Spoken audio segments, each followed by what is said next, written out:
Alright, we're live. Let me just make sure the stream's catching up, and I'll go ahead and switch over the feed to myself here. And there we go. What's up, everybody? It's Nate Millett, and I'm just doing a quick live demonstration of crafting an NFT in under 10 minutes. Now, I have set this stuff up prior to make sure that I have everything in place, because we are going to take a logo, putting it in 3D, or giving it some depth, and then bringing it into After Effects. It's doing basic animation. I'm not going to do anything too exciting with the particles or anything, just because it's going to take more time, but I wanted to show you the process of how it works. So hopefully after seeing this, if you're interested in making NFTs, specifically like 3D renders, not necessarily the Photoshop generated ones where they're all randomized. This is more for premium stuff. You can follow these techniques and go ahead and do it yourself shortly. So let's go ahead and jump right in and get started. So I went ahead and I opened up Photoshop, and I have just a logo here. This is my Oasis Live logo. For those of you who know that I created a game called Oasis Live. It's basically a geolocation relic hunting game. I'm releasing a bunch of relics, 3D relics as NFTs, and so I wanted to showcase how I did that. So in front of me here is just a simple logo, as I said, and there's two layers. And we're not really going to worry about the trademark one, because that's not something that is going to look good when we make it 3D. We're only going to focus on the actual render here. So now that I have this logo in place, and I believe it's already rasterized, I'm just going to go ahead and create a path for this. Let me make sure I remember how to do this here. So if I go into path, yeah, there we go. All right, so go here. I'm going to go on my path, and I'm going to create a empty path on this. That should work. Alright. Maybe not. It's been a quick minute since I've done this. Let's make sure this is rasterized. Oh, you know, I know why. I have to select the pixels first. So that just, if I right click and I select the pixels, it's going to select all the actual media that's there. So then now that if I go to path, I get this down here. Oh, and you can't see that, unfortunately, because I'm blocking it, but right here, there's this little path generator. So I click that, creates a new path. So that's pretty much it. We now have the outline of our logo here, and we're able to then save it out. So I'm going to go ahead and export that and export it path to Illustrator. And it's going to be a work path, and go ahead and do that. And I'll just go ahead and save that to my desktop as an icon. And there we go. It's been saved. And that's all we have to do. Let me go ahead and just move some of this stuff out of the way that isn't supposed to be on the screen.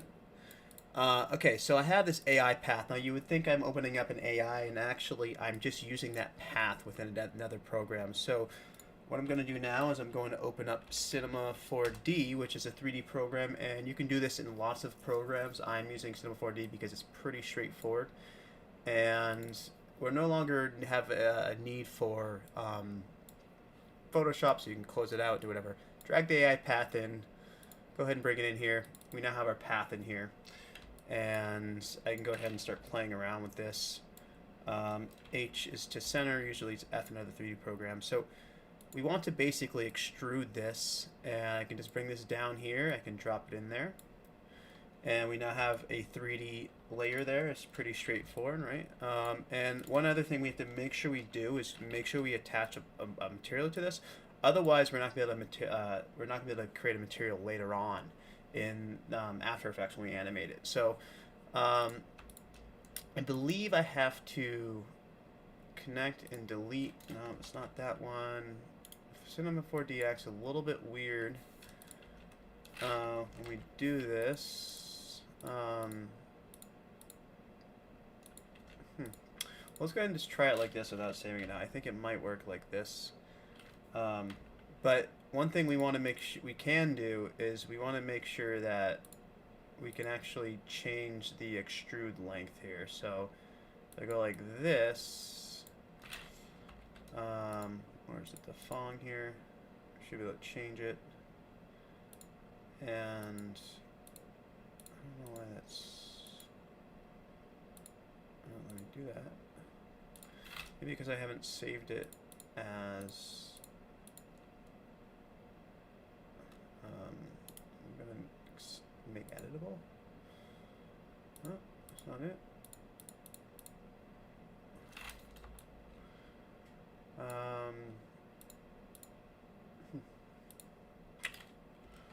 Okay, well, we'll just leave it like this for now. I can do it multiple ways, but you would be able to change the actual extrude length, and I can just do that by um, using the extrude feature, or I can come in here and change the actual depth of it. But this is fine for now.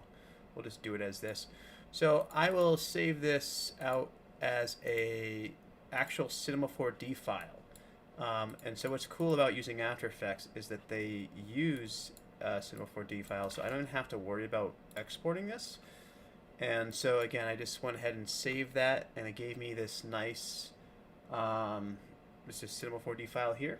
So now that we have that in place, we can go ahead and open up After Effects. Now I already had this open set up just for the timing's sake, but I'll go ahead and walk through some of the stuff I've set up here. So I've set up a setup scene with a background layer. A background layer is just a 4-color gradient to give it some depth. The middle scene itself, I'm using a 3D plugin called Element 3D. I think it's about $100 for a license, but what this allows us to do is actually bring in the Cinema 4D plugin and use it and texture it with some textures here. So I'll just go ahead and import this, and it's right on my desktop. I can bring it in there. Don't have to worry about any of this stuff. I'll go ahead and delete the bulb.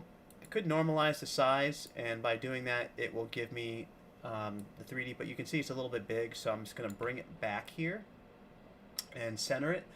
And I will also note that my comp here, I've made it 4K, and that's pretty much the standard for stuff nowadays. And just so we can see, I go in here and I'll just type in 4K 1:1 ratio, so we can double check what that would be. So okay, so actually 4K says it's 4096. I always thought it was 3840, but maybe I'm wrong here. So we could up it a little bit to 4096. So I'm going to just do that real quick. It's not a big deal. I'll just go in here. Maybe that's just for video versus... Okay, so that changed our stuff around a little bit, but it's not a big deal. I can just bring this to the center there. And I also can just go ahead and scale this up. You know, you would obviously want to make this stuff proportional in the beginning, but you know, for the sake of this demonstration, it's not a big deal. So I also, now that I have this in place, I'll go ahead and open up our element again, and let me just see what our timing is. I am at 8 minutes. Oh wow, we're getting close to my 10-minute mark. So I will try to speed this up just so I can meet my deadline. I will go ahead and just quickly take a texture here, and I like gold, but there's also a lot of other really cool things we can do here. So maybe we'll just do like one of these textures here. And what's cool about these textures is they do have a lot of other layers on them, like normals and ambient occlusion. And so here's where we can just animate it. And so there's a few ways you can animate with the camera, but I actually tend to like to use the animation in element here. So I can go into particle replicator, or you can animate it within the Cinema 4D. But by doing it this way, you have control of it in After Effects there. So I want to start maybe here, and I will also note that I am making this 30 seconds long exactly. And so I will just cut this off by pressing N there. And here I will create a... You're always going to go on the y-axis usually. Sometimes if it's backwards it doesn't work. And I'll bring it up to 30 there. And I will just say let's spin it like 5 times. And we'll just see what that looks like. Now this is very linear animation. Usually when you do animation tweens, you want to put some kind of tween on it. So I'll grab both these, and I don't believe I have it installed in here. I have this really cool plugin called that actually does some pretty high-end tweens here, but for the sake of just making this easy, I can just go in and out. Oops, I want to go keyframe assistant and easy ease, and now what it will do, it was actually ease in, and it should spin 5 times within the 30 seconds. And that looks like a pretty good speed for our logo here, and you can see the actual coloration of the texture is being dealt. So I'm at my 10-minute mark, so I'm going to give myself a little bit more time just to render this out. We won't count this. So now that I have that in place, I went ahead and I dropped that into a render queue, which allows for me to add extra layers, maybe some special effects. I also have it cut at 30 seconds, you can see there. So there's a few ways you can do this. You can go into the comp right here, and you can either add to media encoder, which is what I usually do. It allows you to render out multiple comps at once, or you can just add it directly to the render queue. And so I will just do that. Just because it seems to be faster, and this shouldn't take that long on this computer here. And so one note I will talk to you, when you're rendering out stuff, the best quality you can get, I would recommend doing QuickTime. Animation's always good, but animations tend to be pretty large because it's not compressed. The best version you can do compressed is like an Apple ProRes. And since we're not compressing this, I would recommend doing this. And then there's no audio, video. If you want it transparent, you can do the alpha there, but we don't have to worry about that. And the only other thing we want to do is I just want to make sure I save it to my desktop, so I'll call this Oasis Live logo. And I'll render that out real quick for 4K.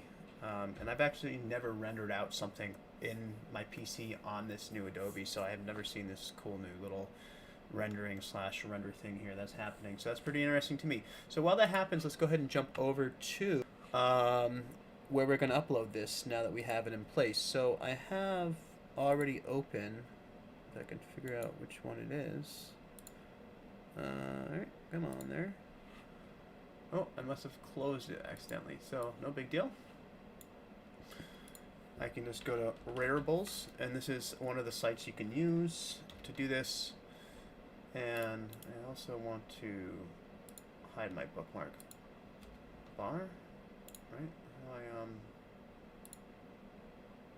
It's weird. How do I hide that? Oh, well, let me hide it there for some reason, but it's okay. Rarible sometimes is slow. I don't know if that's their server or just me doing too much stuff at once.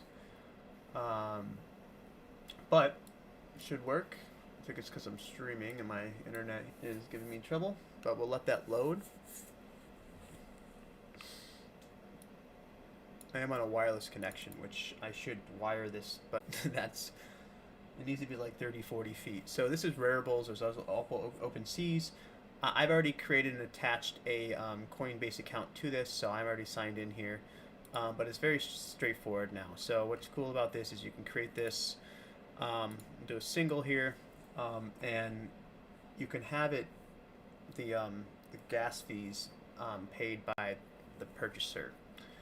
And again, this is just slow because I'm streaming on wireless right here. So now the only thing we have to make sure that we did right was when this is done rendering, that was something I was going to use, which is, looks like it's 90% there. We have to make sure it fits with under their 100 megabyte limit. And I believe because we did this, it will. And so, okay, I just got the ding that it's done. And we'll just see how big that is. It says it's only 1 megabyte. That's really small. So let me just double check that by going to properties. Oh wait, so no, it's actually 3.76 gigabytes. So this is an extra step we will have to do to fix this. So what you can actually do is you can render it out instead of doing a ProRes and then having to come into Media Composer or Media Encoder, I should say. Here we're actually going to match the source, and we're going to make H.264, and that should actually render really fast here. It shouldn't be that hard. Oh, just has to read it. Okay, so we'll let that happen, and that should bring it down a lot. But you do have to sometimes play with the settings. Now, I was lucky enough to where I was rendering out the ProRes, and I was bringing the Premiere and then matching it, and it was rendering it out in under 100 megabytes. So it was working really well. And that was just something within Premiere where it was able to crunch it really well. And I actually have this set up with some audio, which is 100 or a minute long feed, but it's not something that matters here. So here, once this renders out, and you can see it actually is a little bit offset there, which isn't what we want, but it's okay. It can work out for our advantage here.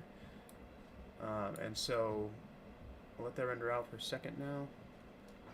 And once that's set, we should be able to upload it here. And we'll just take a look at some of the stuff on here while we do that. This is my channel I'm doing called Zybits. The reason I'm using this one is because I actually have a few different brands that I'm going to be making NFTs for. Oasis being one of them, Zom being another, and then DigiFX, which is the a lot of that. And so the only thing I have to do on here is I have to fix these so that they don't load slow. I haven't done this completely yet. These are animated GIFs, and they're really heavy, so I may just switch them over to images so it loads really fast. And what's cool about this site is it kind of enlarges 3 different things, and when you click on them, it goes to the actual site that you choose. So that's something I'm going to be fixing probably in the upcoming days. So here's like an example of an NFT that was created, and this one's using a few other plugins. I definitely have to figure out my internet, because streaming and having this stuff load slow isn't necessarily what I want to show. This is just something that uses the shine effect and a little bit more things within After Effects, but it's pretty straightforward, the same process there.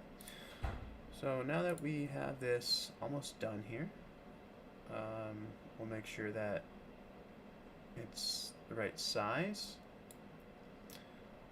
And I guess I'll change this to under 20 minutes on the video, because it's going to be more like 20 minutes. But it's okay. It's not a big deal. It's almost done here.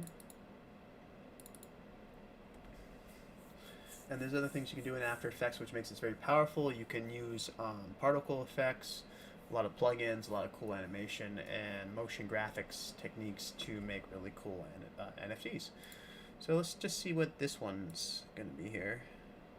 37 megabytes, so that's good. We can use that. So now we'll go into here. We will create new, single. I'll choose this, and I will come up to, which one is it?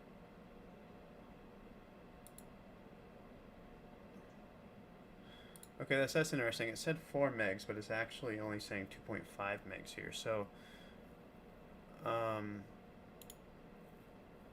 maybe you just read it wrong. That's the MP4. And this is the, oh, they're both MP4s. Okay. Why does it say that? So what happens if I change this and I refresh that?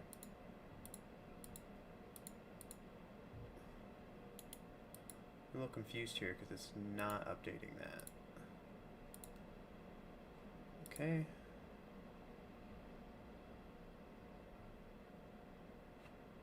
Let's just try dragging this in and see what it says.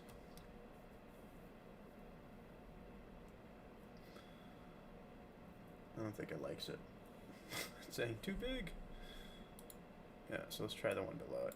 There we go. So now obviously that one was too big. Now this isn't that good of a quality, so I may not want to upload this just because I don't know how clean it's going to be.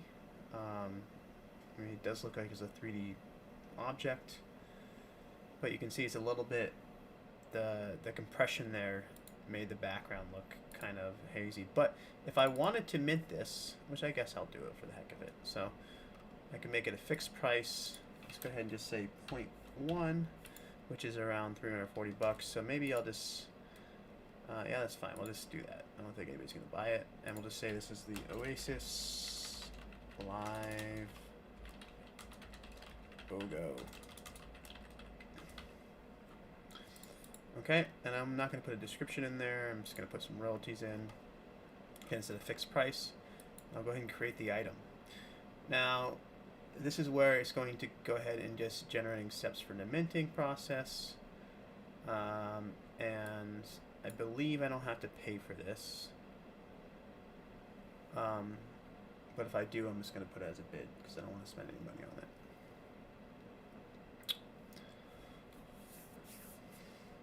So the hardest part really is setting up the actual goods and creating a foundation around the value in the actual art that you're creating. Not necessarily the process of getting it on the blockchain. They make it very easy for you to add it to the blockchain as long as you have a wallet in place. It's pretty much easy to do. And I've only tried this in Rarible. I'm pretty sure it's the same process in OpenSeas. I've had trouble with the OpenSeas site personally loading on my computers, which is why I've been sticking to this. I will say some of the things I don't really like about um, this site is that, or I guess the process in general, is that when you upload it, there's no way of deleting it without spending money. And so, if you don't necessarily want something on your, it looks like it wants me to mint it on my phone.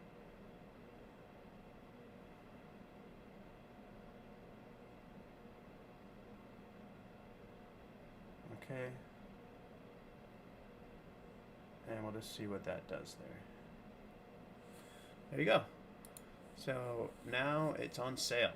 And so it's that simple, my friends. It's very easy to create a NFT and get it uploaded and accessible for people to see. Now, obviously, this isn't a very good one, but I just made that as an example.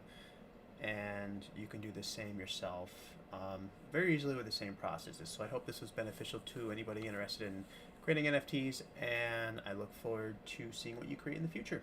All right, see you guys later. This is Nate. Bye.